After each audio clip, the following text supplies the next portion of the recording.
జయంతి శనివారం నాడు తెల్లవారక ముందు తలంటు పోసుకుని నల్ల చీర నల్ల రవిక ధరించి శంకు చక్రములతో కూడిన 7 కొండల స్వామి తిరునామమునకు మట్టి ప్రమదలో 7 రంగులతో కూడిన వత్తిని వెలిగించి శశాస్త్రీయంగా స్వామిని పూజించి కమ్మని నువ్వుల చిమ్మిలి నైవేద్యం పెట్టి నీరాజనముతో వ్రతమును పూర్తి చేయాలి.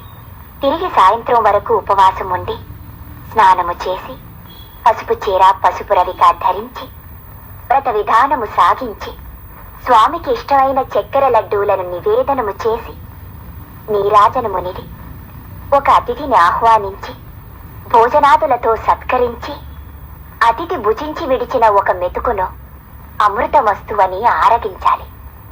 అప్పటికి ఆనాటి శనివార వ్రతం పూర్తవుతుంది.